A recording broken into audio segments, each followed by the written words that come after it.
Olá, queridos amigos e irmãos, a graça e a paz do Senhor Jesus, oramos para que Ele seja o centro de nossas vidas. Chegamos ao estudo final da lição da Escola Sabatina deste primeiro trimestre de 2026. Até aqui nós estudamos assuntos importantíssimos para a nossa edificação e crescimento em Cristo. Vimos também temas ainda polêmicos e sensíveis, mas cremos que alcançamos o objetivo de crescer no aprendizado da palavra. Esta semana, nós veremos o capítulo final da carta aos Colossenses e teremos um vislumbre sobre o método de trabalho de Paulo e sua rede de apoio, seus colaboradores. E o autor ainda foca na aplicação deste método para a membresia e especialmente a liderança de nossos dias. Então vamos orar para começar nosso estudo? Bom Pai, Deus eterno, Criador de todas as coisas, agradecemos ao Senhor pelo benefício e o privilégio que temos de estudar a Tua Palavra em boas condições. Que Teu Espírito Santo possa fazer parte desse estudo, iluminando nossas mentes e nos ensinando aquilo que não temos condições de aprendermos por nós mesmos.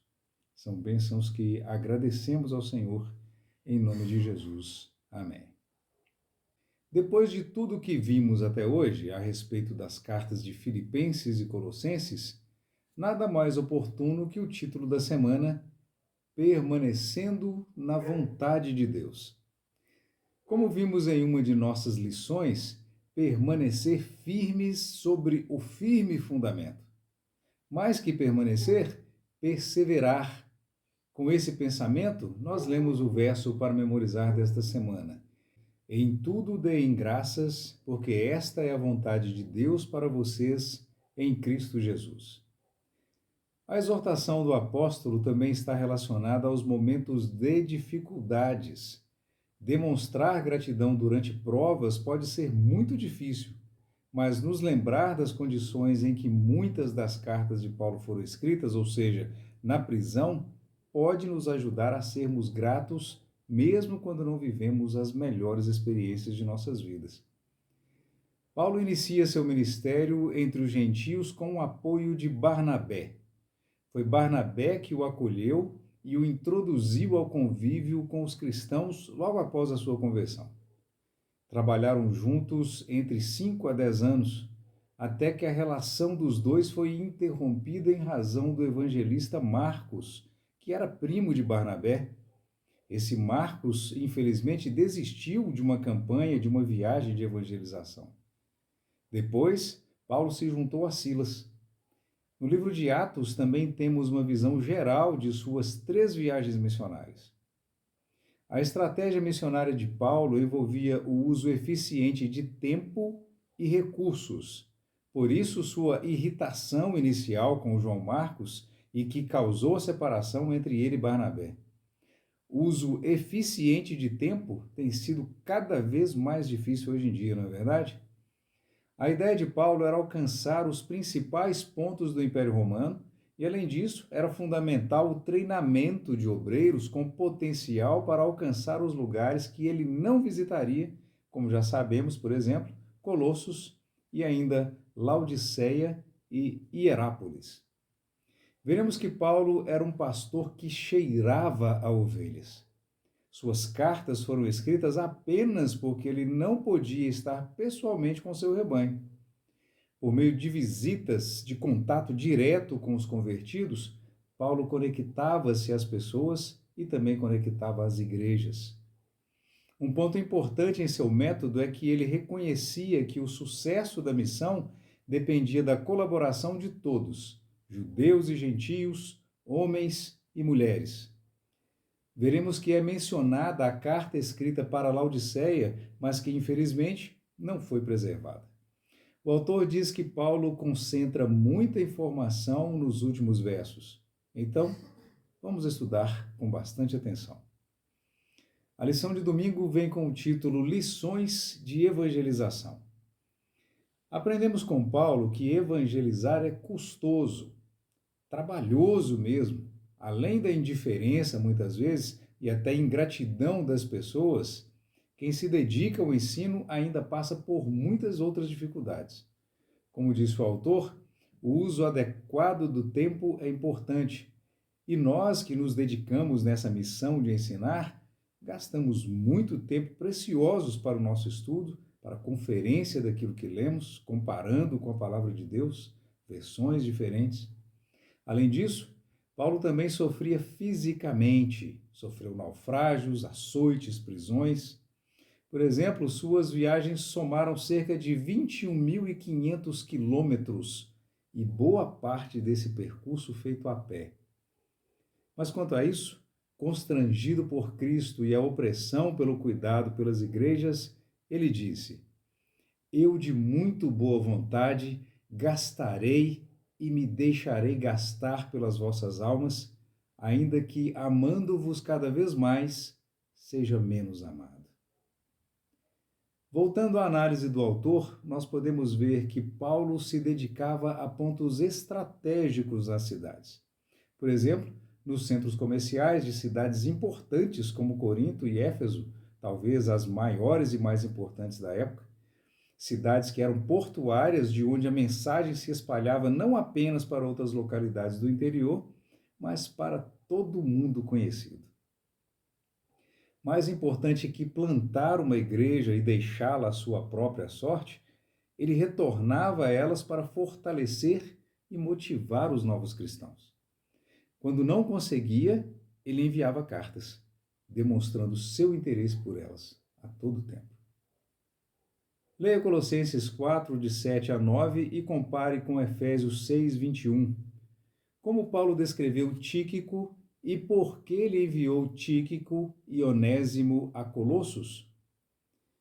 Paulo descreve Tíquico como fiel ministro, em grego, diáconos, que deve ser entendido como o diácono ideal e não o cargo limitado que conhecemos hoje nas igrejas. O diácono era considerado também ministro ou pastor, como consideramos nos dias de hoje. Então, era um cargo de elevada importância. No parágrafo que se segue à pergunta, o autor divaga um pouco a respeito das novidades que Tíquico e Onésimo levariam para a igreja.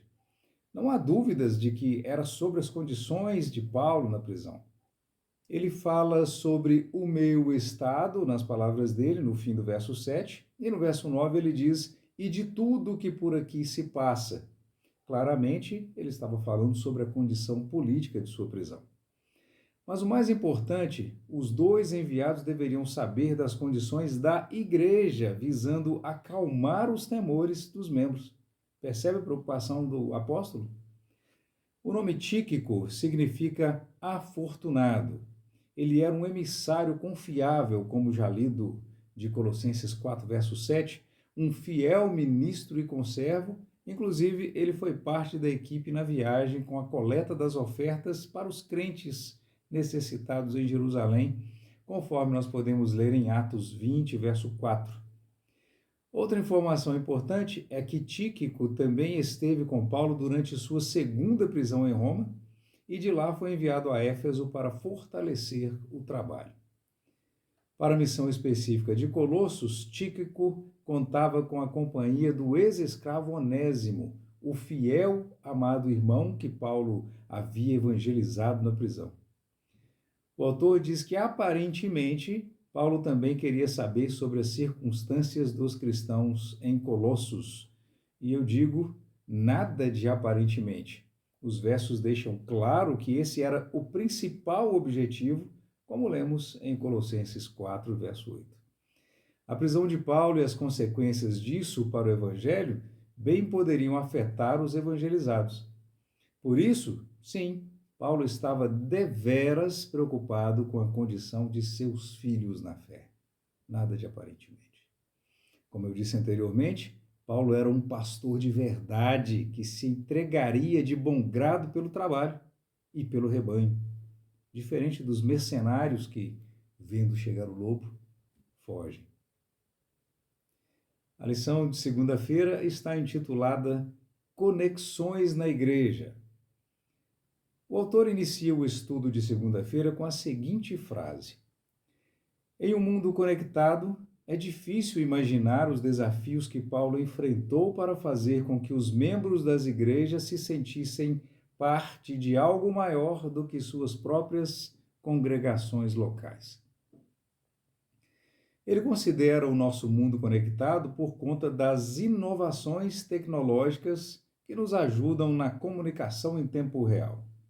Redes sociais, as chamadas de vídeo, a produção de vídeos, o estudo da palavra através desses vídeos que fazemos. Mas a verdade é que para nós, essas conexões são tão fortes quanto teias de aranha.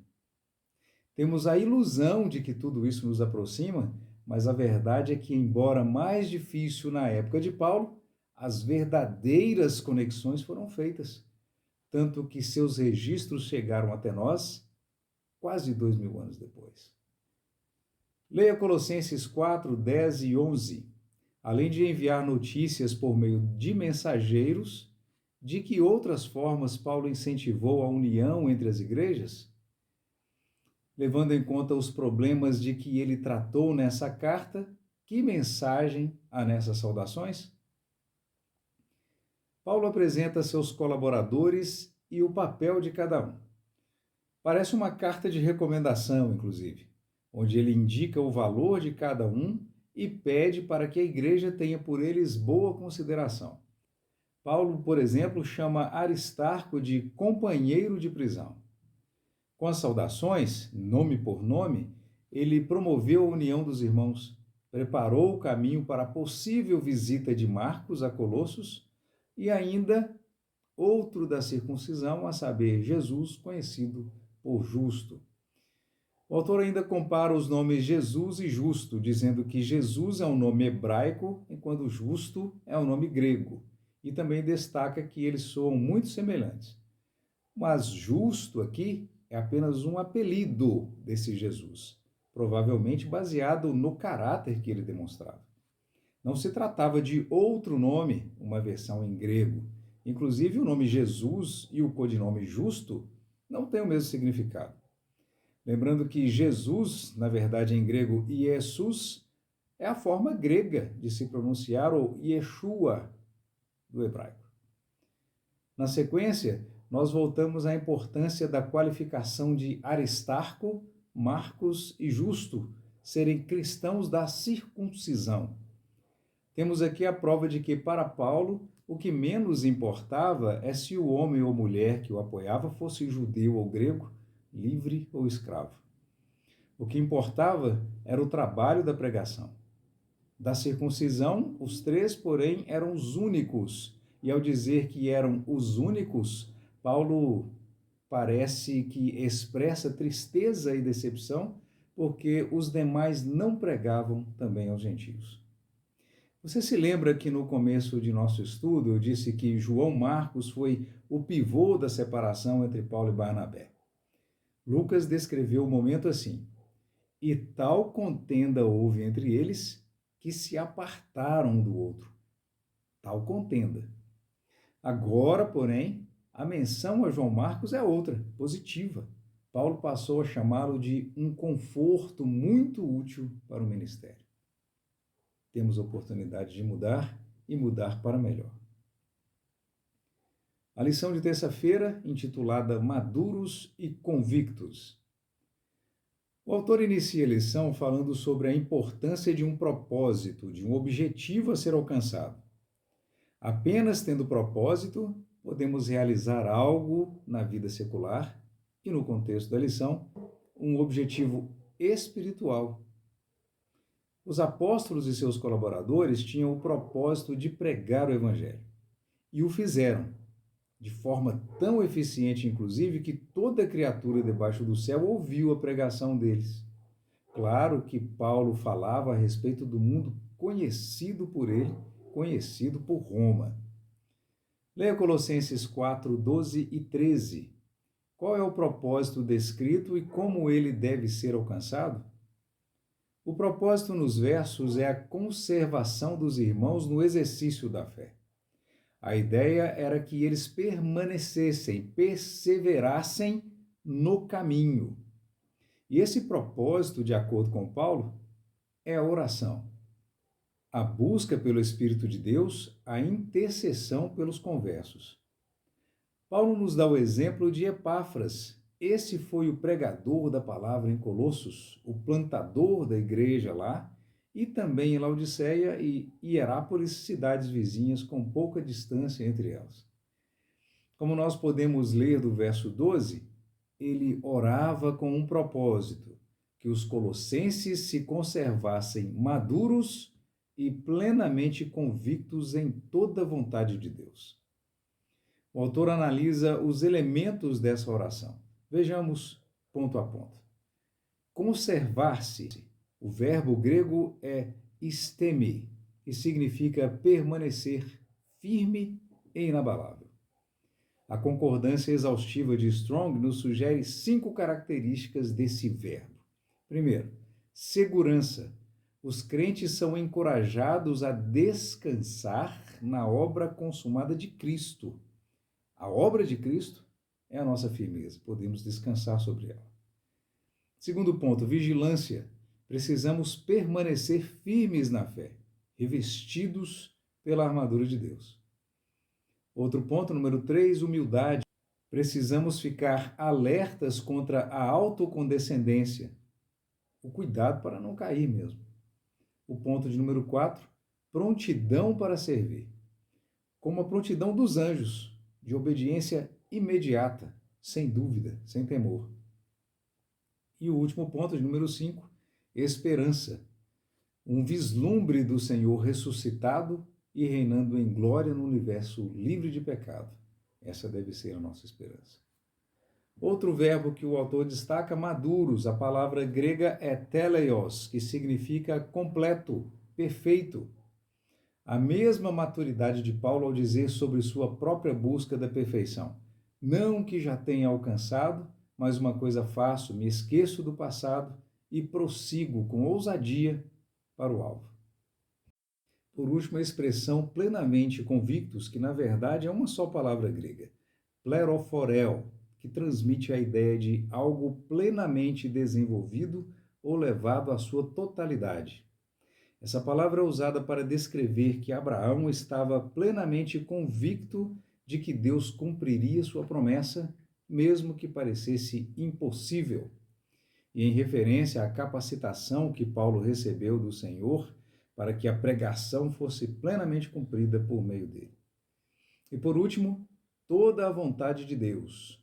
A ideia aqui é que os crentes transbordassem do pleno conhecimento da vontade de Deus e vivessem de modo digno do Senhor para o seu inteiro agrado, segundo a força da sua glória. A lição de quarta-feira traz o título No Mundo, mas não do mundo. Leia Colossenses 4, 14, 15 e 2 Timóteo 4, 10 e verso 11.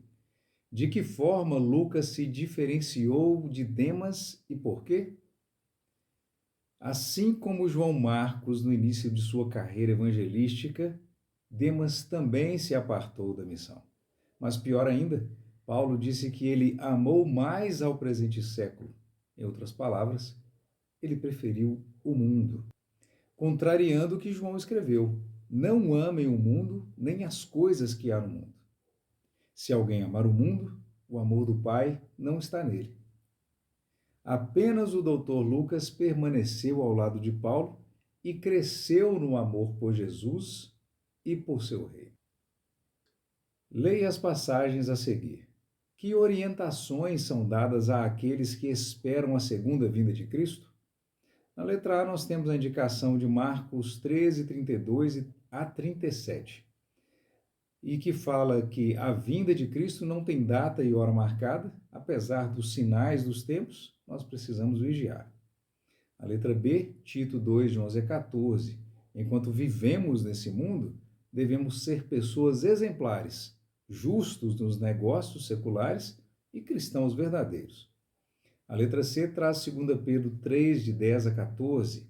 Esses versos destacam mais os aspectos espirituais.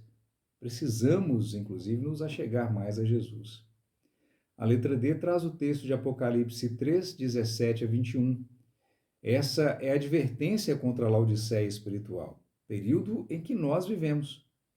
Nunca houve tão grande conhecimento da palavra de Deus e, proporcionalmente, tamanha indiferença dos crentes e daqueles que conhecem a palavra.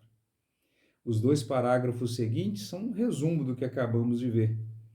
Os apóstolos oravam para que seus rebanhos fossem pessoas decentes e espiritualmente saudáveis e atentas.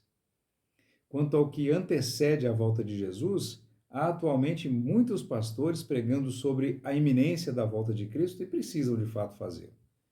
Contudo, chegam a dizer que sabem qual é a data, ou pelo menos o ano em que isso vai acontecer. Particularmente quanto a isso, o único problema que vejo a respeito dessas marcações de datas é o vexame a que os sensacionalistas se sujeitam. Pregam sermões usando textos fora de contexto, desprezam o conhecimento e deturpam o significado da palavra. E não estou me referindo a pastores de outras denominações. Recentemente ouvi numa vigília o seguinte desvario: a redução dos dias do homem a 120 anos de vida seria o nosso tempo de graça, 120 anos. Então, ao multiplicar 120 por 50, esse 50 se refere aos 50 anos do jubileu e o seu antítipo em Cristo, seu cumprimento com a vitória de Cristo sobre o mal e nossa libertação. Então, ele multiplicou 120 por 50, o que resulta em 6.000, e então considera como sendo os anos de vida humana na Terra. Então, esse seria o fim, ou seja, o ano aproximadamente 6.000. Cerca de 4.000 até a vinda de Cristo, pouco mais ou quase 2.000 que nós vivemos após Cristo. De acordo com sua conta, seria a data do retorno do Senhor. Quem dera fosse verdade. Se fosse, Cristo voltaria ano que vem, no máximo. Mas, como eu disse, particularmente, penso que não passa de desvario. Tome cuidado. A lição de quinta-feira traz o título Mensagem à Laodiceia. Que semelhanças há entre a mensagem de Jesus para a igreja de Laodiceia e a carta de Paulo à igreja de Colossos, que deveria ser lida também pelos laodicenses dos dias de Paulo? Embora sejam usadas palavras diferentes, a ideia dos dois textos é a mesma. Em Apocalipse, lemos: Aconselho-te que de mim compres ouro refinado, semelhante a Colossenses 2:2, para que o coração seja confortado e eles tenham toda a riqueza da forte convicção do entendimento. O entendimento de que nossos esforços não são suficientes para nos garantir a salvação. Ela é gratuita em Cristo. Nossa contraparte nesse acordo é nos esforçarmos para viver como ele viveu, piedosa e humildemente, amando verdadeiramente a ele e ao nosso semelhante. O autor destaca que os profetas repreenderam os israelitas por quererem adorar como o mundo e os exortaram a se arrepender antes que fosse tarde demais. O conselho é o mesmo para nós hoje. Você que passou pelo menos 20 anos no Adventismo, já notou como a igreja fez várias concessões a troco de um inchaço de membros, mas sem crescimento espiritual efetivo? Compare Isaías 60, de 1 a 3, com Apocalipse 18, de 1 a 4, e Isaías 62, de 1 a 5, com Apocalipse 19, 7 e 8. Quais semelhanças existem entre as mensagens dos dois livros? Em todas as passagens, nós lemos a respeito de uma terra purificada e renovada. Satanás já percebeu que seu tempo está cada vez mais curto e por isso está irado e trabalha velozmente. Já não há qualquer simpatia por ele no céu. Quanto aos servos verdadeiros, o aperfeiçoamento aqui, pela graça de Cristo, alcançará a estatura dele. Após o milênio e a destruição do pecado e de seu originador, a terra estará pronta para cumprir a vontade de Deus. Vamos à leitura do estudo adicional de sexta-feira. Aquele que se rende a Cristo torna-se sua fortaleza, mantida por ele em um mundo revoltoso, e seu desejo é que nenhuma autoridade seja conhecida nela, exceto a sua. Uma pessoa assim, guardada pelos seres celestes, está protegida contra os ataques de Satanás.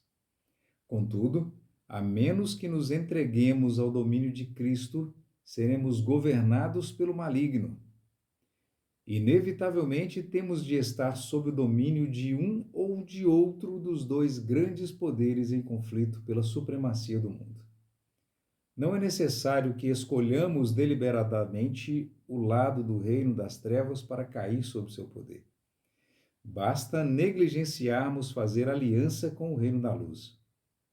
Se não colaboramos com os instrumentos celestiais, Satanás tomará posse do coração e dele fará sua habitação. A única defesa contra o mal é Cristo habitar no coração mediante a fé em sua justiça. A menos que nos unamos completamente a Deus, nunca poderemos resistir aos efeitos não santificados do egoísmo, da autossatisfação e da tentação para pecar. Podemos deixar muitos maus hábitos e momentaneamente nos separar de Satanás, mas sem uma ligação vital com Deus pela entrega de nós mesmos a Ele, momento a momento, seremos vencidos. Sem conhecer a Cristo intimamente e ter constante comunhão com Ele, ficamos vulneráveis ao inimigo e acabaremos fazendo sua vontade. Pai eterno que estás nos céus, graças damos ao Senhor pela revelação da tua palavra, pelos ensinos que aqui debatemos, aprendemos um pouco mais, que possamos fazer a tua vontade cada dia, te rogamos em nome de Jesus. Amém.